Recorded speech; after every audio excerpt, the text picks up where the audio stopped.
નમસ્કાર દર્શક મિત્રો, હું મિલન ઠાકર કરંટ ટોપિકમાં આપનું સ્વાગત કરું છું. દર્શક મિત્રો, સમગ્ર દેશ અને દુનિયા આજે કોરોનાની ત્રીજી લહેરની સામે ઝઝૂમી રહી છે એવું કહીએ તો પણ અતિશયોક્તિ નથી. કારણ કે કદી કલ્પના ન કરી હોય આ પ્રકારે કોરોનાના કેસો ફરી એક વખત વધી રહ્યા છે. બીજી લહેર આપણે જોઈ લીધી, કેટલી ભયાનક હતી. ખાસ કરીને ગુજરાતે અને સૌરાષ્ટ્રે આ બીજી લહેરની ઘાતકતા જોઈ છે. ત્યારે હવે કોરોનાની ત્રીજી લહેર તો આવી છે, સાથે સાથે ઓમિક્રોનનો પણ ખતરો છે. રાજકોટના અનેક શહેરોની અંદર, રાજકોટ હોય કે પછી સૌરાષ્ટ્રના અનેક શહેરોની વાત હોય, ઓમિક્રોનનો ખતરો છે એ તમામ જગ્યાએ મંડરાયેલો છે.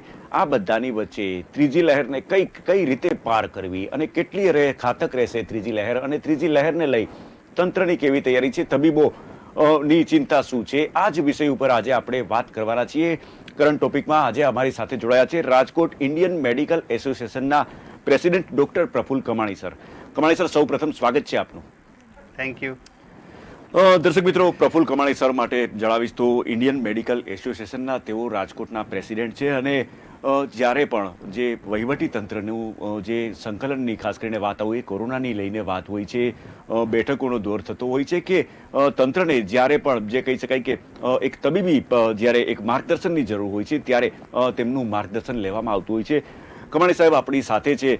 પ્રફુલ્લ કમાણી સર, સૌ પ્રથમ મારો સવાલ એ છે કે બીજી લહેર બાદ હવે ત્રીજી લહેરની શરૂઆત થઈ ગઈ છે, તમે શું કહેશો?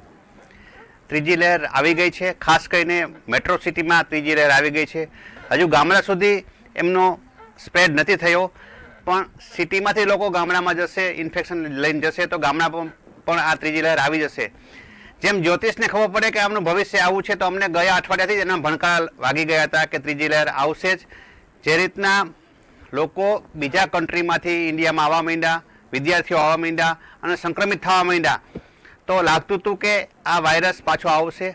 ઓમિક્રોન વાયરસ આવ્યો, એમની સાથે પાછો ડેલ્ટા વેરિયન્ટ પણ બહાર આવ્યો છે. એટલે કોવિડ, ડેલ્ટા, ઓમિક્રોન આ બધા એક ઝાડના પક્ષી છે. તો ત્રીજી લહેર આવી ગઈ છે, તો ત્રીજી લહેરને કઈ રીતે ટેકલ કરશું, આપણે આમાંથી કેમ બહાર નીકળશું અને જલ્દી ત્રીજી લહેર કેમ નીકળી જાય, એમના માટે આપણે ચર્ચા કરીશું. દર્શક મિત્રો, કોરોના વિશે વાત કરી રહ્યા છીએ. કોરોનાની ત્રીજી લહેર અત્યારે ચાલી રહી છે ને આ ત્રીજી લહેરને લઈને જ આપણે કઈ પ્રકારે આ ત્રીજી લહેરથી સુરક્ષિત રહેવું, આપણે કઈ રીતના સુરક્ષિત રહેવું, આપણા પરિવારે કઈ રીતના સુરક્ષિત રહેવું, આપણા બાળકોએ કઈ રીતના સુરક્ષિત રહેવું, આ એક સવાલ તમામ લોકોના મનમાં આવતો હોય છે. ત્યારે આપણી સાથે તજજ્ઞ તબીબ રાજકોટના આઈએમએના પ્રેસિડેન્ટ છે ડોક્ટર પ્રફુલ્લ કમાણી સર આપણી સાથે છે. કમાણી સર, ઓમિક્રોનના કેસો સામે આવી રહ્યા છે, વેરિયન્ટો પણ નવા આવી રહ્યા છે, કોરોનાનો પણ ખતરો છે. આપણે ત્રીજી લહેરમાંથી અત્યારે પસાર થઈ રહ્યા છીએ, આપણે કેટલા સજ્જ છીએ? આપણે સુરક્ષિત રહેવું, આપણા ફેમિલીને સુરક્ષિત રહેવું અને બાળકોને કઈ રીતના સુરક્ષિત રાખવા, આ ત્રણ પ્રશ્નનો જવાબ આપું. આપણે ઘરની બહાર નીકળતા હોઈએ છીએ ત્યારે આ ટાઈમમાં મારી દ્રષ્ટિએ 2 માસ્ક પહેરવા.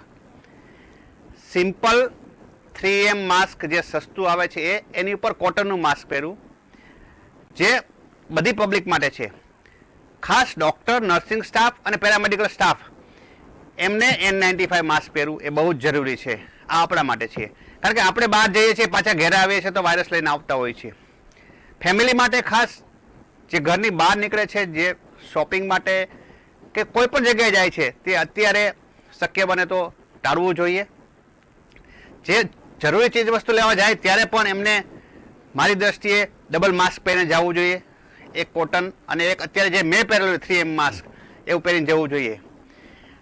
બાળકો ખાસ સુરક્ષિત રહે એમના માટે એમને ઘરની બહાર નીકળવાના નથી.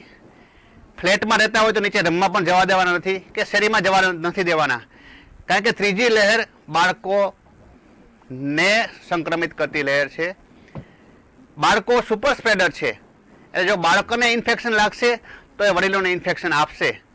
તો આ ત્રણ લોકોને સુરક્ષિત રહેવા માટે માસ્ક પહેરવું બહુ જરૂરી છે.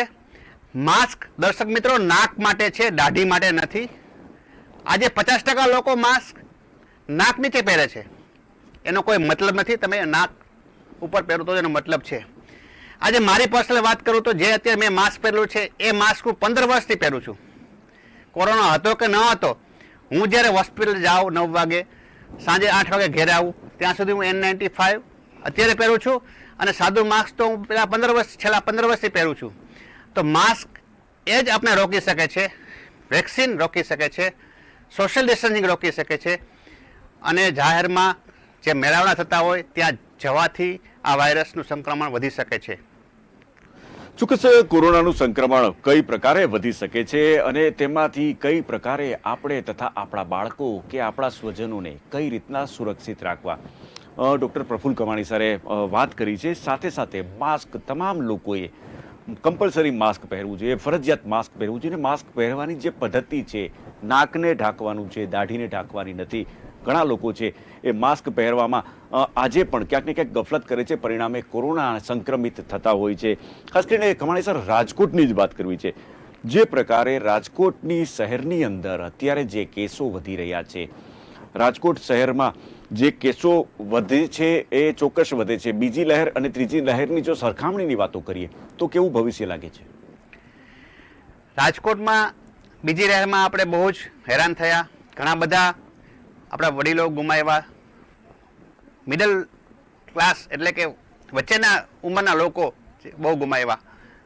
ત્રીજી લહેરમાં શક્યતા છે કે આવું નહીં થાય, કારણ કે અત્યારે જે ઓમિક્રોન વાયરસ છે એ માઇલ્ડ વાયરસ છે. એ ગળામાં જ 70% વાયરસનું સંક્રમણ હોય છે, 30% વાયરસ જ નીચે ફેફસામાં જતા હોય છે.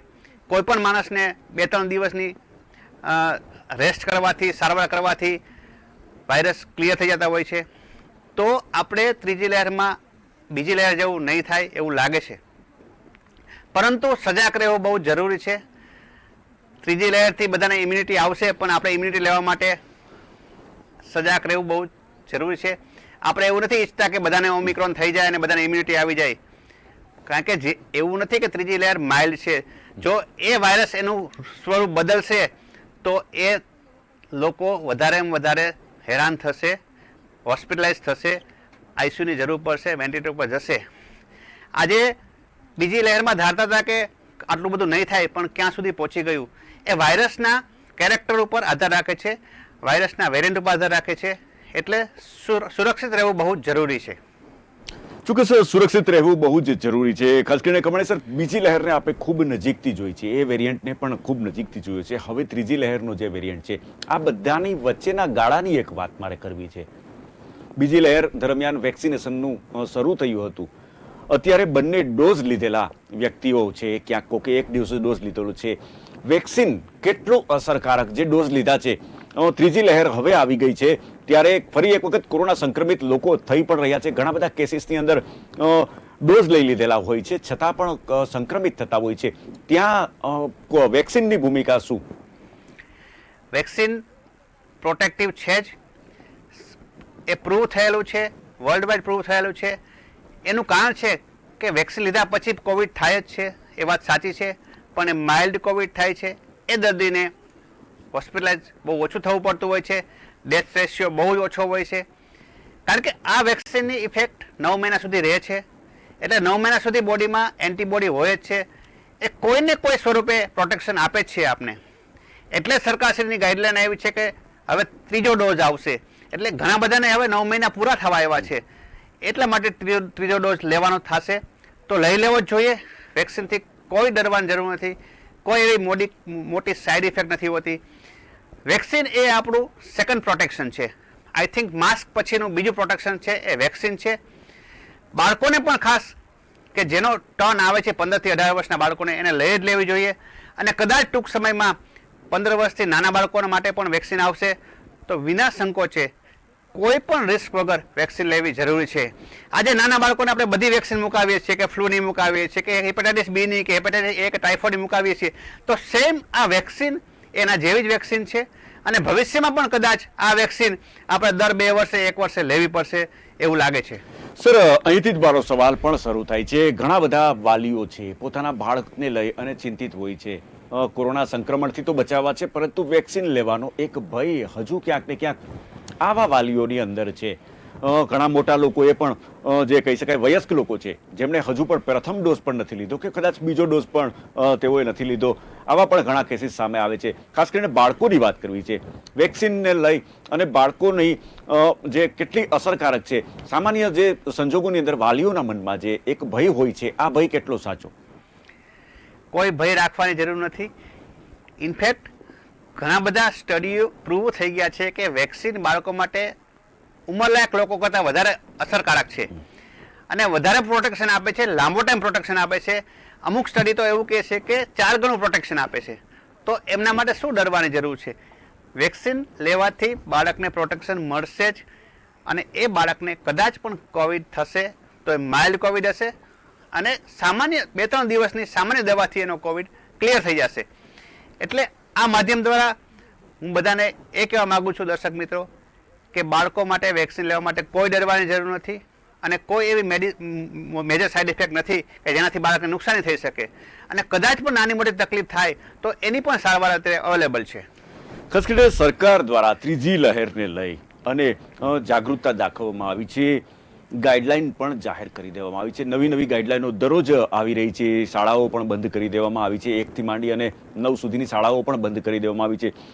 શું કહેજો, સરકારની જે ગાઈડલાઈન છે, સરકારના જે પગલાઓ છે, તેને કઈ રીતે જુઓ છો આપ? સરકારશ્રીની ગાઈડલાઈન છે બરાબર ગાઈડલાઈન છે, કારણ કે આપણે જોઈએ છે કે નાના બાળકો સ્કૂલે જાય તો બાળક આજે ઘરેથી નીકળે પછી જે વાનમાં જાય છે ત્યારે ઘણા બધા બાળકો સાથે જતા હોય છે. એમને હેન્ડલ કરવા માટે જે ડ્રાઈવર લોકો છે કે આયા બેન છે, એમને પણ પ્રોપરલી માસ્ક પહેર્યા છે કે નહીં એ વાલીઓને ખબર નથી હોતી. બાળક સ્કૂલમાં જાય પછી એક સાથે ક્લાસમાં બેસે છે, સાથે નાસ્તા કરે છે, સાથે જમે છે, સાથે રમે છે, તો બાળકને સોશિયલ ડિસ્ટન્સિંગ રાખી શકતા નથી. આ ઉપરાંત બાળક માટે ખાસ કરીને N95 માસ્ક જે હોય એ બરાબર ફિટ બેસતા નથી અને બાળક રાખી પણ ના શકે. તો આ બધા પ્રોબ્લેમો ધ્યાનમાં લઈ અને જે શાળાઓ બંધ કરી એ બહુ સારું છે. જ્યાં સુધી આ ત્રીજી લહેર ના જાય ત્યાં સુધી શાળાઓ હજુ બંધ રાખવી જ જોઈએ અને શિક્ષણ ઓનલાઈન ચાલુ રાખવું જોઈએ. કારણ કે આપણે છેલ્લા 2 વર્ષથી આપણે શિક્ષણ ઓનલાઈન હતું તો પણ કંઈ વાંધો નથી આવ્યો, તો કદાચ આવું લાગે છે કે ફેબ્રુઆરી મિડમાં આ ત્રીજી લહેર પણ જતી રહેશે અને હવે ચોથો લહેર નહીં આવે એવું અમને દેખાય છે. ચોક્કસ ત્રીજી લહેરની જ વાત થોડી વિસ્તૃત મારે થોડી આપની પાસેથી માહિતી જોઈએ છે, કારણ કે ઘણા બધા દર્શકો છે, ત્રીજી લહેર આવી તો ગઈ છે પરંતુ એ ક્યારે પીક હશે અને આ લહેર છે એ કઈ પ્રકારે ઓસરશે, એ વિગત થોડી વિસ્તૃત વાત કરો. ત્રીજી લહેર શરૂ થઈ છે, એનો પીક જાન્યુઆરી એન્ડ હશે અને કદાચ એ વેવ્સ મિડ ફેબ્રુઆરીમાં જતો રહેશે. એટલે આપણે ફેબ્રુઆરી એન્ડ સુધીની તૈયારી રાખવી પડશે. જે પણ નવા આયોજન કરવા હોય કે જે પણ નવા ફંક્શન માટે વિચારવું હોય એ અત્યારે પોસ્ટપોન કરી અને માર્ચ એપ્રિલ પછી જ કરવા જોઈએ એવી મારી એક વિચાર પ્રમાણે લાગે છે કે ત્રીજી લહેર આપણે ફેબ્રુઆરી એન્ડ અથવા માર્ચ 1st-2nd વીકમાં નીકળી જશું બહાર. દર્શક મિત્રો, કરંટ ટોપિકના માધ્યમથી આજે ત્રીજી લહેર, કોરોનાની ત્રીજી લહેર વિશે વાત કરી રહ્યા છીએ. રાજકોટના ડોક્ટર પ્રફુલ્લ કમાણી આપણી સાથે છે, જેઓ ઇન્ડિયન મેડિકલ એસોસિએશન રાજકોટના પ્રેસિડેન્ટ તરીકે પણ તેઓ જવાબદારી નિભાવે છે. પ્રફુલ્લભાઈ, ખાસ કરીને ત્રીજી લહેરની આપણે વાત કરી રહ્યા છીએ. તબીબો સંક્રમિત થયા છે, રાજકોટની જ વાત જ કરવી છે આપણે. એકી સાથે અનેક તબીબો છે અત્યારે કોરોનાના સંક્રમણમાં આવી ગયા છે. તબીબો જ્યારે તબીબોને ભગવાન ગણવામાં આવતા હોય છે અને ખાસ કરીને કોરોનાની જ્યારે સારવાર કરતા હોય છે એ તબીબો છે એ દર્દીઓની સારવાર કરવાની હોય છે, પરંતુ પોતે જ જ્યારે સંક્રમિત થાય છે, ન માત્ર તબીબો જ પરંતુ જે તેમનો સ્ટાફ છે એ પણ સંક્રમિત થયાના કેસીસ રાજકોટમાં જ સામે આવ્યા છે. કઈ રીતના જુઓ છો? યસ, કારણ કે આજે ગયા 2-3 દિવસની વાત કરીએ તો ઘણા બધા તબીબો એ ફિગર 25થી પણ ઉપર છે, સંક્રમિત થયા છે. ઘણો બધો નર્સિંગ સ્ટાફ પણ સંક્રમિત થયો છે. ખાસ કરીને એ લોકોને ઇન્ફેક્શન પેશન્ટમાંથી તો લાગ્યું છે, પણ એ લોકો કંઈક ટ્રાવેલિંગની હિસ્ટ્રી હોય અથવા કોઈ દર્દી ટ્રાવેલ કરીને આવ્યું હોય એમના કોન્ટેક્ટમાં હોય અથવા કોઈ જાહેર ફંક્શનમાં ગયા હોય ત્યાંથી એમને ઇન્ફેક્શન લાગ્યું છે. આ ઇન્ફેક્શન બધા ડૉક્ટર સેફ છે, માઇલ્ડ ઇન્ફેક્શન છે અને હોમ ક્વોરન્ટાઇન 5 થી 7 દિવસ રહેવાથી આ ઇન્ફેક્શન ક્લિયર થઈ જશે એવું લાગે છે. બહુ ઓછા ડૉક્ટરોને એન્ટીવાયરલ દવાની જરૂર પડી છે અને બાકી બધા ઘેર જ સાજા થવા લાગ્યા છે. ચોક્કસ કમાણી સાહેબ, એક સવાલ મને પણ મૂંઝવતો સવાલ છે. બીજી લહેરની ઘાતકતા આપણે સૌએ જોઈ છે, સમગ્ર સૌરાષ્ટ્રે પણ જોઈ છે, ગુજરાતે જોઈ છે, દેશે જોઈ છે અને દુનિયાએ જોઈ લીધી છે. એમની ઘાતકતા અનેક આપણા સ્વજનો આપણે ગુમાવ્યા છે. ત્રીજી લહેરને લઈને આપનું મૂલ્યાંકન શું છે? બીજી લહેરની કક્ષામાં ત્રીજી લહેર ઘાતક હશે કે નબળી હશે? લોકોએ શું શું સાવચેતી રાખવી?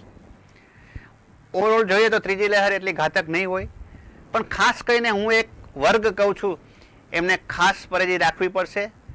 જે ડાયાબિટીસ છે, જેમને હાર્ટની બીમારી છે, જેનું બહુ જ વજન વધારે છે, જેને પહેલાં કોરોના થઈ ગયો છે, જે લોકો સ્ટીરોઇડની દવાઓ લે છે, જે લોકોને કિડની અને લીવર ટ્રાન્સપ્લાન્ટ કરેલા છે, એમને ખાસ ધ્યાન રાખવી પડશે. અત્યારે ભલે માઇલ્ડ ગણાય, પણ આ વાયરસનો કોઈ ભરોસો હોતો નથી. એ વાયરસ ગમે ત્યારે એનું સ્વરૂપ બદલી શકે છે.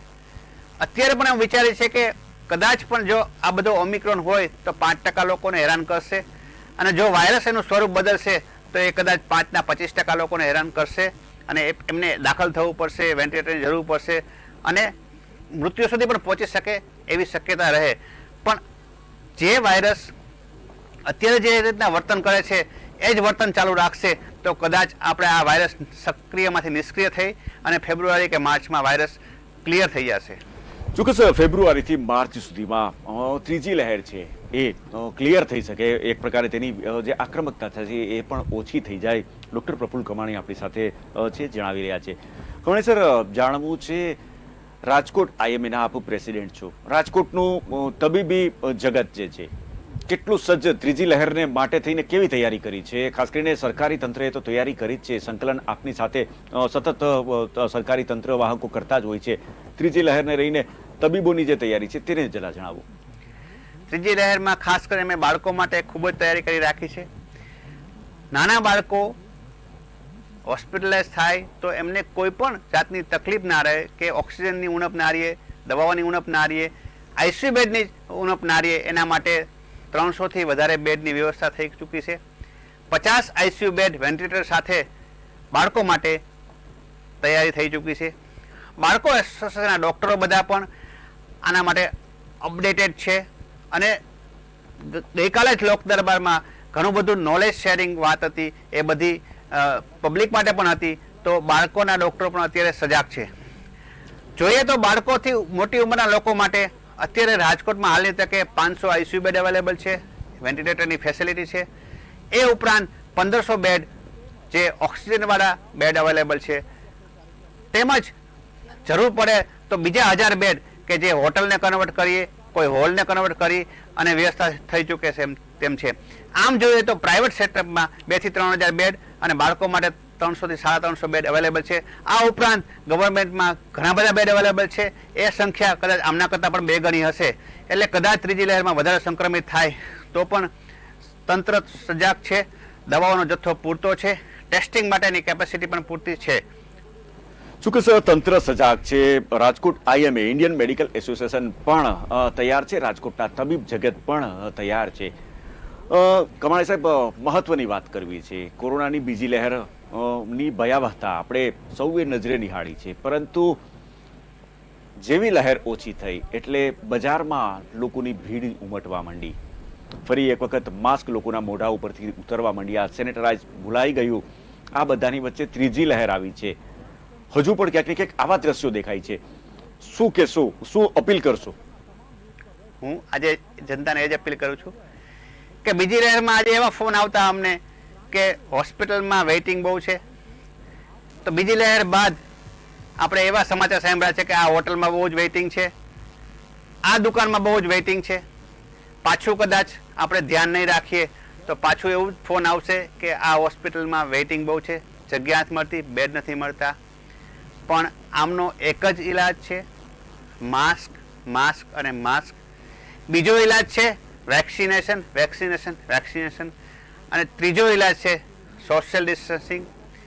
જરૂર વગર બહાર નહીં જવું, જરૂર વગર કોઈ જાહેર ફંક્શનમાં ના જવું, એ જ આમનો ઈલાજ છે. આપણે જસ્ટ 1.5 થી 2 મહિના સાચવવાનું છે.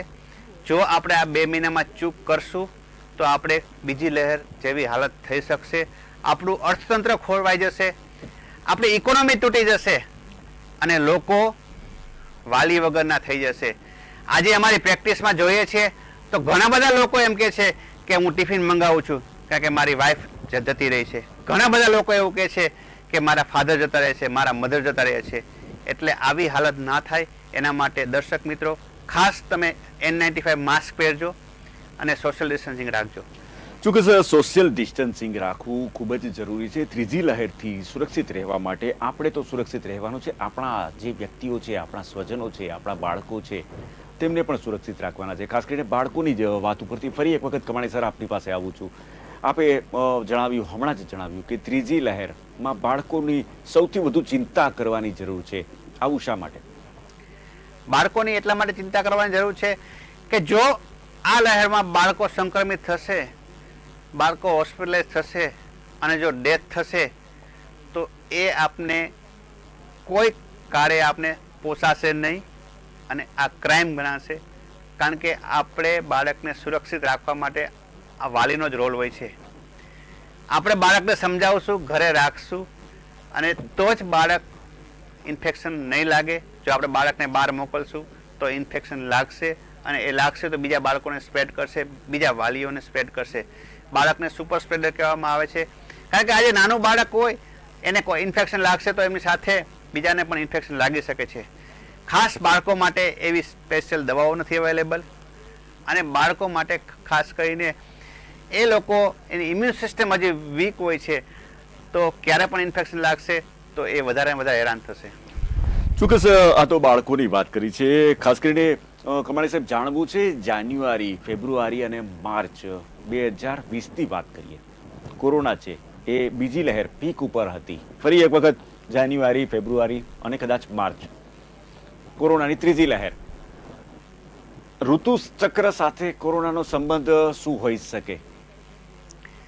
એ વાત સહમત છીએ કારણ કે આપણે જોઈએ છે કે યુરોપિયન કન્ટ્રીમાં જ્યારે કોવિડ આવે છે એના એક્ઝેક્ટ 2 થી 2.5 મહિના પછી આપણા કન્ટ્રીમાં આવે છે.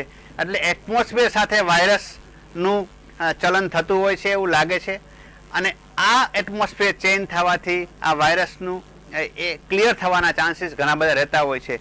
એટલે વાતાવરણ સાથે આનો સંબંધ છે. આવા ધાબડિયા વાતાવરણમાં વાયરસ વધારે મલ્ટિપ્લિકેશન કરે છે, જલ્દી ક્લિયર નથી થતા અને જેવું વાતાવરણ ચેન્જ થાય છે ત્યારે વાયરસ ક્લિયર થતા હોય છે. એટલે આ ચક્ર વાતાવરણનું એ વાયરસ સાથે ચક્ર ચાલી રહ્યું એવું લાગે છે. ચોક્કસ વાયરસનું ચક્ર છે. ક્યાંક ને ક્યાંક વાતાવરણને કારણે તેમાં પરિવર્તનો આવતા હોય છે. ડૉક્ટર પ્રફુલ્લ કમાણી સર આપણી સાથે છે, જણાવી રહ્યા છે. કમાણી સાહેબ, ત્રીજી લહેર પછી આપ તજજ્ઞ છો, ખાસ કરીને તબીબ તજજ્ઞ છો, જાણવું છે ચોથી લહેર આવશે કે કેમ? આજે 1 વર્ષ પહેલા પણ જ્યારે હું કહી રહ્યો હતો કે આ સમુદ્રના મોજા જેવું છે, આ વેવ આવે જાય પછી શાંત થઈ જાય, તો એવું લાગે છે કે કદાચ ચોથી લહેર ન પણ આવે, ત્રીજી લહેર જ બધા વાયરસો ક્લિયર થઈ જશે એવું લાગે છે.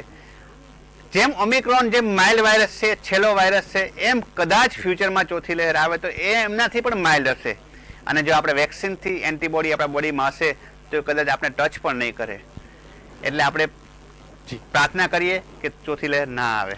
ચોક્કસ. તો દર્શકોને ખાસ કરીને ગુજરાત ન્યૂઝના માધ્યમથી, કરંટ ટોપિકના માધ્યમથી શું અપીલ કરશો કોરોનાથી ત્રીજી લહેરથી બચવા માટે? ફરી એક વખત સર આપની અપીલ. ત્રીજી લહેરથી બચવા માટે ખાસ કરીને N95 માસ્ક પહેરવું, ડબલ માસ્ક પહેરવું બહુ જ હિતાવહ છે.